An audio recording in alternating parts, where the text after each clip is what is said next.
Now, arguably the most controversial road infrastructure in Nigeria today that traverses 9 coastal states, starting in Victoria Island, Lagos, and terminating in Calabar, the Cross-River State capital, the coastal highway was one project that Nigerians did not welcome with fanfare.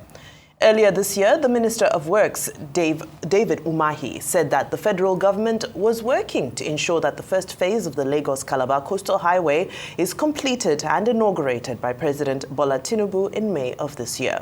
Despite the controversy around its enormous construction cost, estimated at $15 trillion, which makes it the most expensive road infrastructure in the history of Nigeria, the coastal highway is, according to the minister, not just a road project, but also an investment that promises ease of doing business and growth of the country's tourism.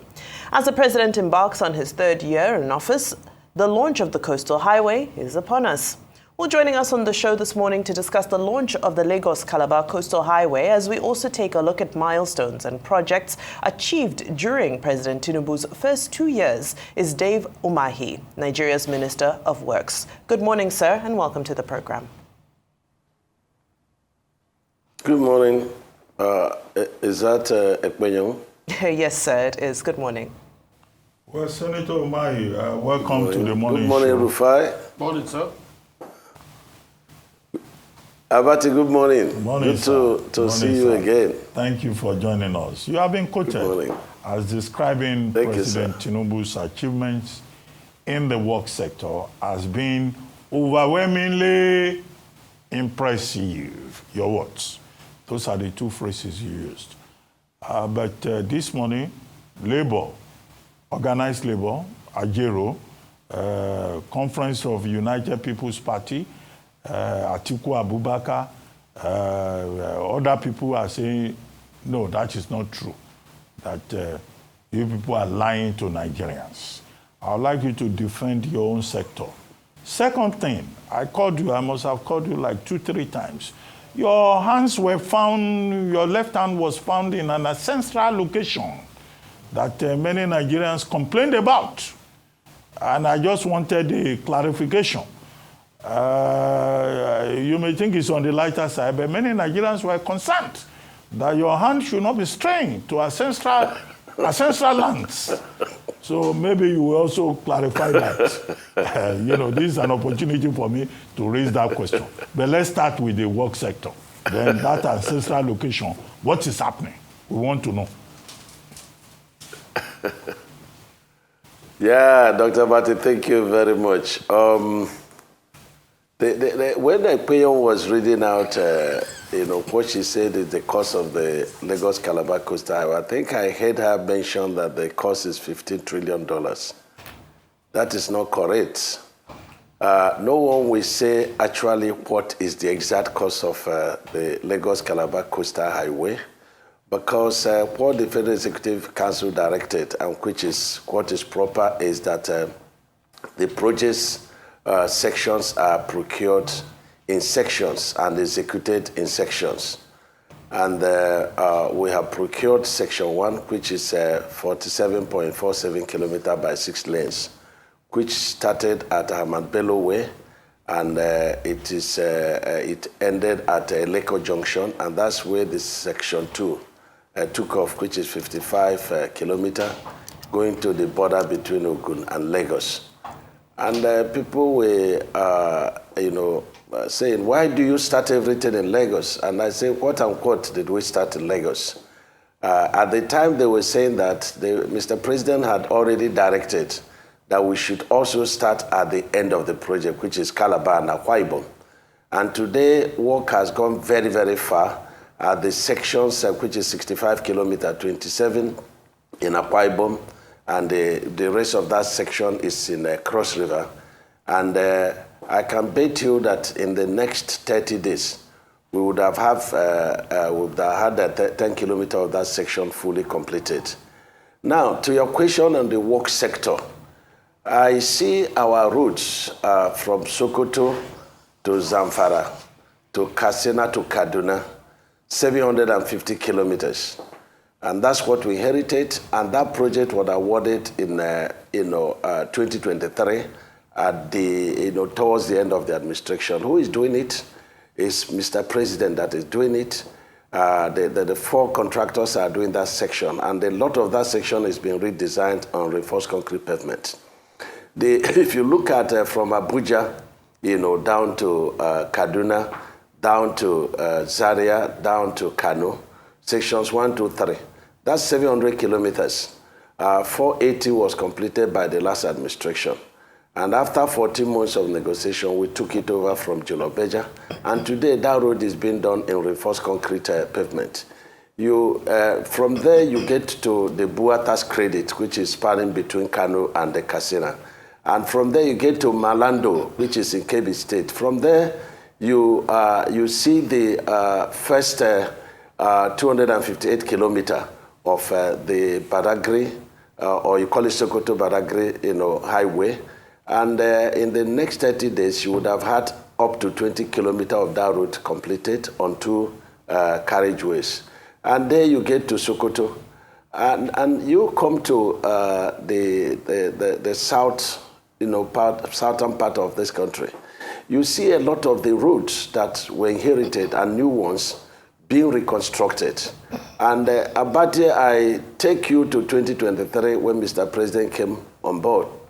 A lot of the roads were already, destroyed by the severe flood of that year. And so Mr. President directed that the 260, projects should be fixed, totaling 208 billion. These have all been fixed. You see new projects being initiated. Is it the Trans-Sahara that is running from Cross River and then down to Ebonyi, from Ebonyi to Enugu, Enugu to Benue, Benue to Kogi, Kogi to Nasarawa and Abuja. And then that of, Jos, Akwanga to Jos to Bauchi to Gombe is being designed.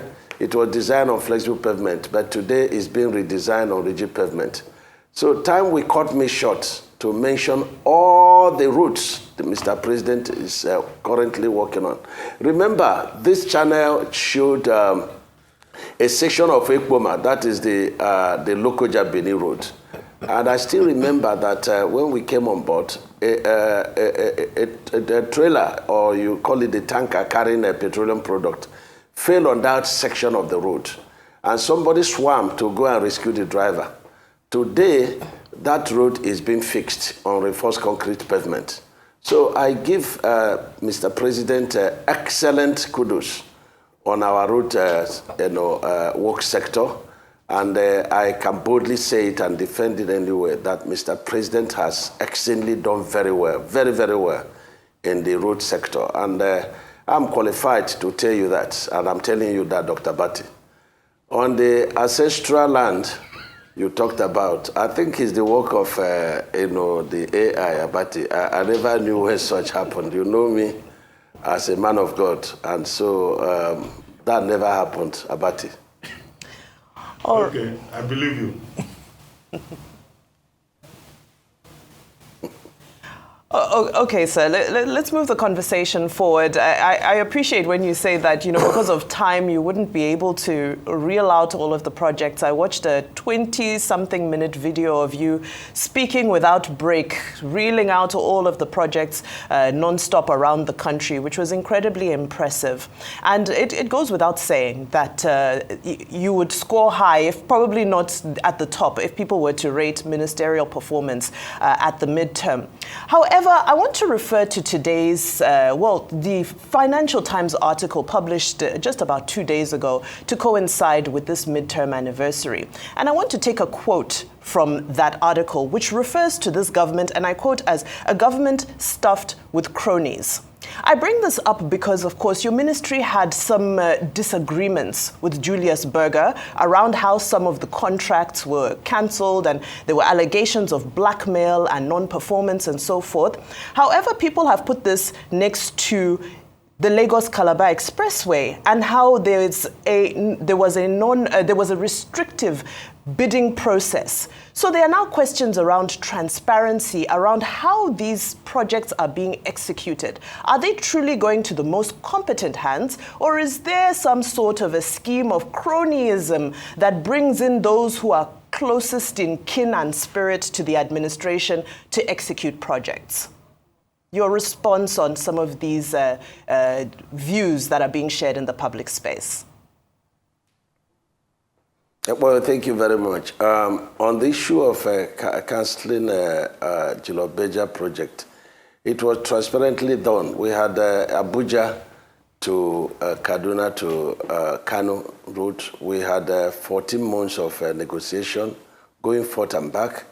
And when we couldn't move forward, remember that it's 700 kilometers and they had done 480.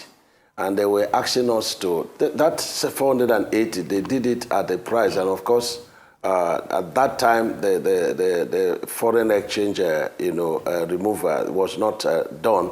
So they did that, and I think it's a space of about 8 years for 393 billion. And now the remaining part of it, yes, we understand that, fuel subsidy removal and the floating of the naira, but that shouldn't warrant them asking us to do it for 1.1, trillion naira. And that's where we said no. So we made all kinds of offers to them. But today, that project is being done beyond 800 billion, and it's on reinforced concrete pavement. And we also, the president directed that we should include the road that connects at Section 3 from Kano to, from the way the project ended in Kano to the Kano International Airport. And today we also increased the project by over 10 kilometers. And today we also included, solar light from the beginning of the project all through the 700 kilometer of route.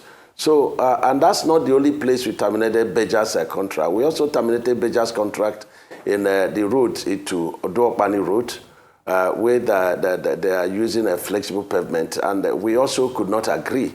And so we had to, but at the time we were terminating it, we could agree on, by the intervention of Mr. President on the Bodo Boni, which is 35 kilometers, and I think it's about 90% done. So Mr. President had to say, okay, give them whatever they want, let them go and finish that project.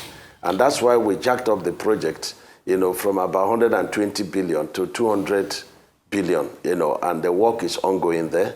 But at the same time, we also gave them the works at Kata Bridge, underwater elements reconstruction, and that of, Tom Mainland Bridge and Ido Bridge. So it was nothing personal. It was nothing, anybody is against Jilo-Beja, but it's a matter of value for money, and that is very important. And on the issue of Lagos-Calabar Coastal Highway, my good friend Rufai knows that I've been to the studio, and I ran the cost, the cost of this project. And when I ran the cost of this project, I also went to other TV houses and I ran the cost of the project. But very good news to announce that 2 development banks that are also funding the loan component of the project, they were with us, in Abuja, and we came to Lagos to look at the project. And I know that the praises resonated at the World Bank conference in US before the Honorable Minister of Finance, where they praised the project and they praised Mr. President for his reforms, and in particular this project. And so when the Deutsche Bank people came and we went through the project in Lagos and the Development Bank of Southern Africa, they marveled at the rate of construction, the quality of work, and the innovative ideas of Mr. President in insisting that this road be done. And I quote what they said that the project was undervalued. And so anybody talking about the cost of the project, I'm here to defend it. Let me say this and make it very clear, and before God I serve. Mr. President never had anything to do with the procurement process. There are 3 definitive procurement processes. And the first one is, total restrictive procurement process. And what it is that if you have a job to build an aeroplane now in Nigeria, and you have only one person who had built that kind of aeroplane, you can, call him to negotiate with the person, and then, give the job to the person. And of course, you have to consider what such plane is being built outside the country, and then bring the cultural, factor and the location factor into play. And so when we were to do this coastal highway, we looked at who is the person working with Mr. President when he was governor of Lagos State, who tamed the Atlantic Ocean. And I'm sure you are aware that before then, the Atlantic Ocean was, it had almost taken over the entire VI. And it was a very terrible situation because I was working as a young engineer then, building a lot of houses for, clients in Lekki Peninsula. And I used to know that, one particular bank was, swallowed in such occasion. And so we looked at who is that company that tamed the Atlantic Ocean and turned the menace into Greece, where we have a wonderland that could be compared to Dubai, the Eko Atlantic. And what came to our mind was Hitech. And so we now invited Hitech under restrictive procurement for sections 1 and 2. And that's what we did. And I had ran the value for money, and I had made it clear that a kilometer, cost 4 billion. But if you look at the cost, of the coastal highway, and compare it to the cost of some of the inherited projects, like the LMA we are constructing, 30 kilometers, 156 billion. Supposed to be done with 2 plies of asphalt, the binder and the wearing. But we came on board and redesigned it. And today we have 1 full carriageway completed on reinforced concrete pavement at the same cost. And so work is ongoing on the 2nd carriageway. Okay. So I can beat my chest and say, look, the LMA costs more, the Abuja Kano costs more, as inherited, the Bodo Boni costs more as inherited, and yet this costs more. Let me say something about Hitech. Can I come in here? Yeah, just a second. Quickly. Yes, sir. Go ahead. Yeah, when you talk about the contractor, and I can tell you this, they are not just contractors, they are development partners in this country. I recall that when we had problem in the Independence Bridge, working all through the night, I called them. They were the one that supply all the materials we use in that Independence Bridge to restore it, and they did not ask for a kobo. When we have problem in Itodu intervention, it's the same company that we called.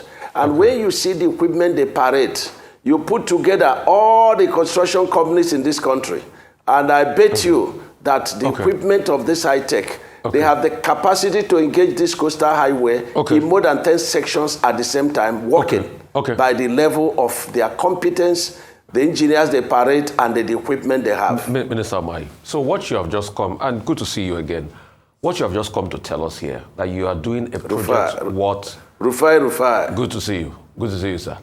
What you have just come to tell us here is that you are doing a project worth trillions without transparency and an open bidding process that gives everybody the chance. Can you show me if there was somebody tell hang on a minute, let me finish now. Let me finish. I gave you the chance. Rufai, hold on. Can you show me? You don't darken counsel without knowledge. No, wait a minute. I'm putting you right so that you can ask. Let me finish. No, get information right. You won't allow me finish. Let me land at least and you respond. You are finishing on wrong. Wait now, Minister. You want to take this interview from me? Let me ask the question and you correct it. Rufai, you are dark. Let me ask the question and you correct it. Please, let me speak, Minister.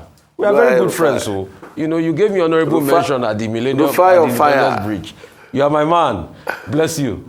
So, what you are saying is that no independent free bidding process for everybody. You just went along with Hitech because they did some work in Lagos before. And the argument you are making, with due respect, Minister, that they brought equipment to help in the, independent bridge scenario and all of that. That's no big deal. They are benefiting from the government in other ways through the coastal road. So it's not an argument. So you are saying that there was no open tender, at least give others a chance to bid. Secondly, Minister, I want to bring forward the case of Winsome. You will react, Minister. You will react. Let me have my time. You will react to it. Rufai, hold on. Minister, I'm not finished asking my question now. Your own. You have not finished now. You will react to one. Let me correct this one. You will react to it. Give me the chance. You see, we are wasting time. Winsome Homes, she said she got some money from the diaspora. And there's been a back and forth I've been seeing in the news. I don't know what your take is on that Winsome Home project, the real estate developer. Thirdly, Minister, give me empirical facts of how much you have spent for this first 30 kilometers that is about to be commissioned. How much you have spent in also the street light deployment and other things that you've deployed in this first 30 kilometers. So let us know a price range variation. If you can also give me kilometer by kilometer spending and some other empirical breakdown so we can see it. If you can't finish it here, you can send the documents to us so that we can just also assess the spending. Thank you, Minister.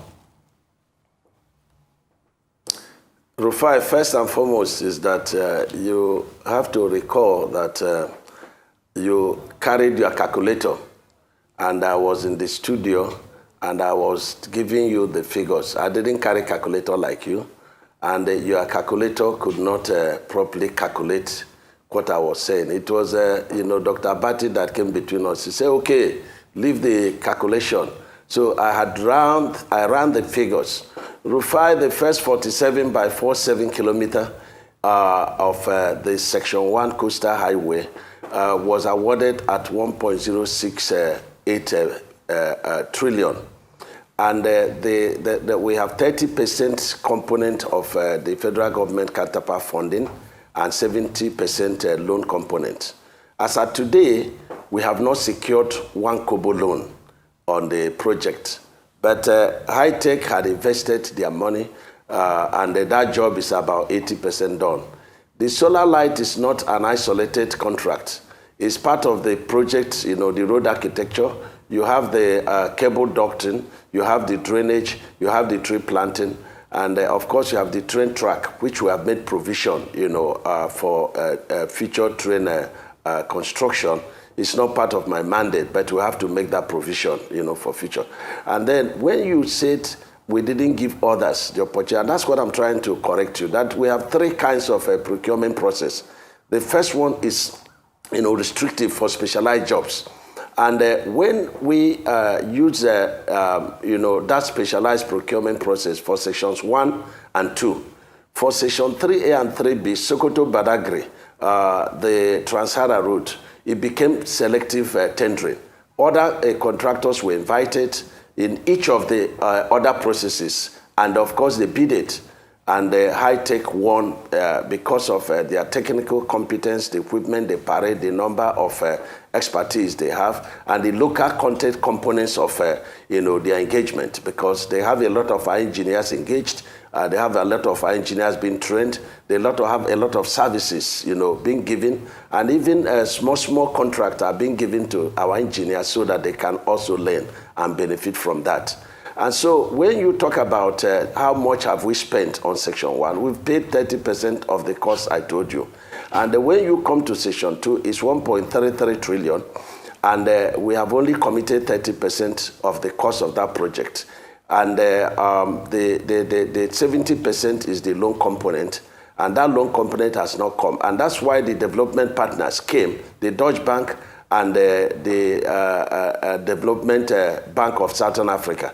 They came and they were very much interested. Today, a lot of other African Development Bank, Islamic Bank, they are coming, knocking for us to interact with them. They're interested, seeing what we have done. And by December, I believe strongly that we would have completed Section 1. Section 1 is supposed to be for 36 months. But this 30 kilometer we've completed is being done within 1 year, 12 months. And I'm very, very, very happy with what Hitech is doing. Hitech is not just, a contracting firm. They are development partners of this country. And you see, people always look at one side of an issue. You are not looking at competence. You are not looking at ability to deliver the work. You are not looking at the equipment, availability of equipment. You are not looking at the risk being taken, by contractors doing this job. I know of other contractors in this country, not all of them, but many of them, when we award job to them, they will never put a shovel on ground until they are paid mobilization. And that's why I changed the narrative. And in the contract, I say, listen, if we give you a job, because at the bidding process, you will tell us about your financial capacity. If we give you a job and within 30 days you have not started permanent work, you now deem that contract is terminated. And we give you mobilization we are not giving you another money until you exhaust that mobilization and end a milestone, over and above the mobilization. Minister, and this is what we are doing kilometer. to checkmate people that are portfolio contractors. And that is working. And that is what the president directed we should do. And that is what we are doing. Cost per kilometer. Just give me the number. Cost per kilometer in these first 30 kilometers. Quickly, Minister. Cost per kilometer.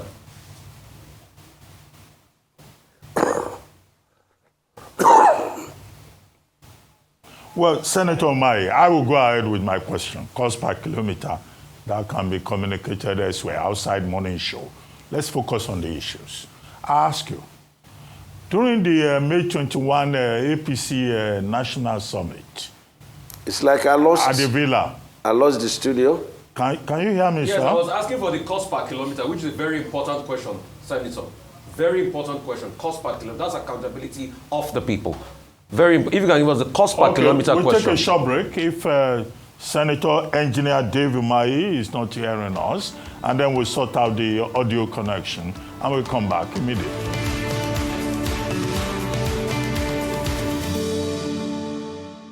Welcome back to the morning show here on the Arise News channel. Our guest is still Senator Engineer Dave Umahi, Nigeria's Minister of Works. Senator Umahi, can you hear us from the studio now?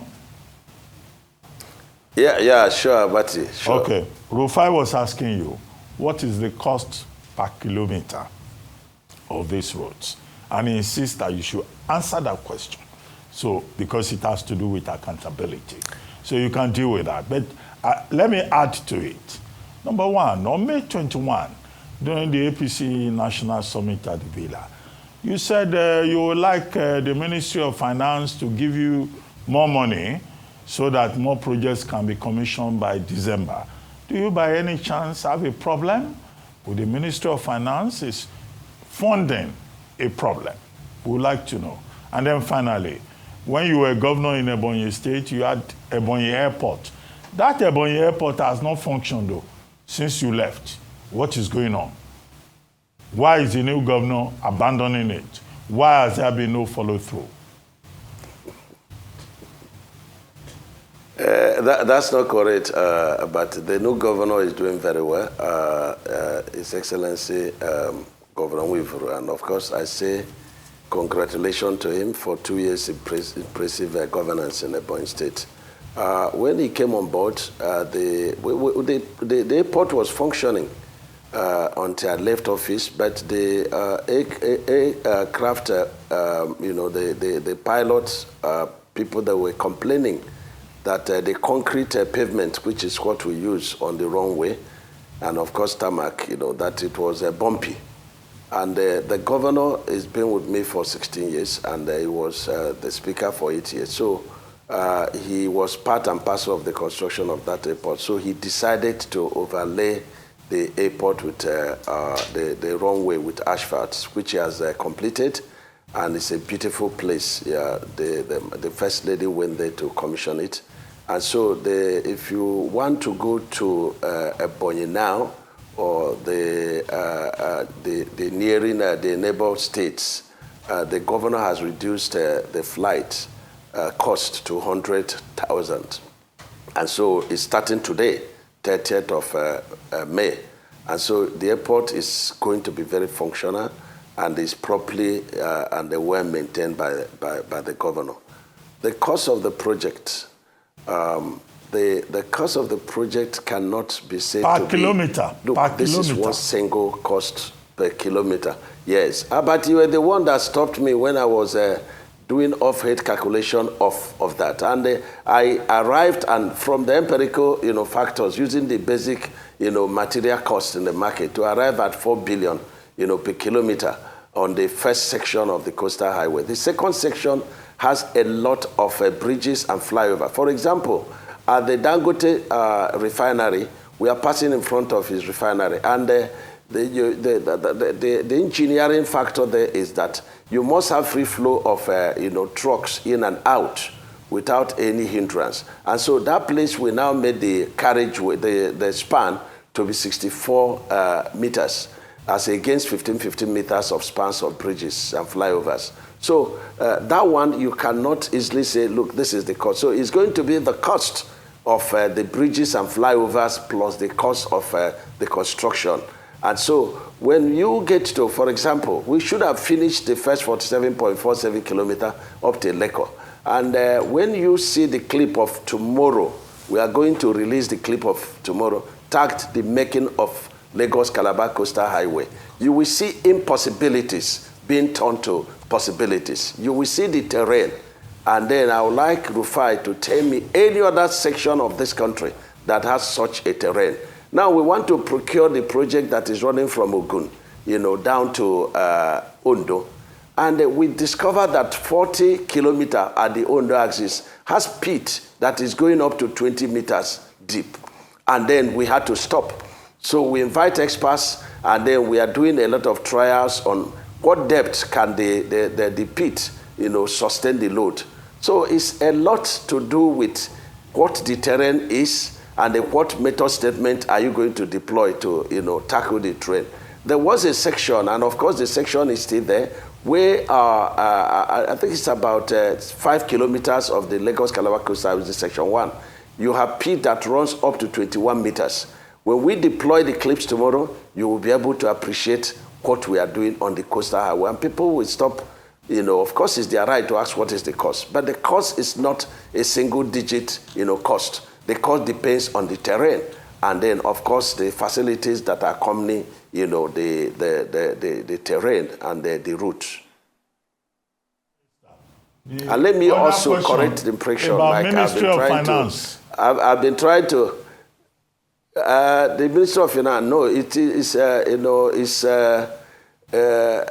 won't call it, it's action for more to be done. The Ministry of Finance has done very well, working, by the instruction of Mr. President to place, work sector as a priority after defense and agriculture, education, and health, So I'm very proud of what he's doing. He has done very, very well in helping Ministry of Works, in helping the nation but you want more to money. Strengthen our road infrastructure. You want more money.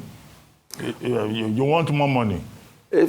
Money. Abati, look at Abati. If you give me more money, I do more work.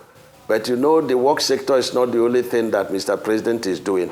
So it's the duty of ministers, to lobby to get more resources to do more for Nigerians. All right, on that note, Honorable Minister Dave Umahi, thank you so much for your time today and for the clarity you've brought to your projects at midterm.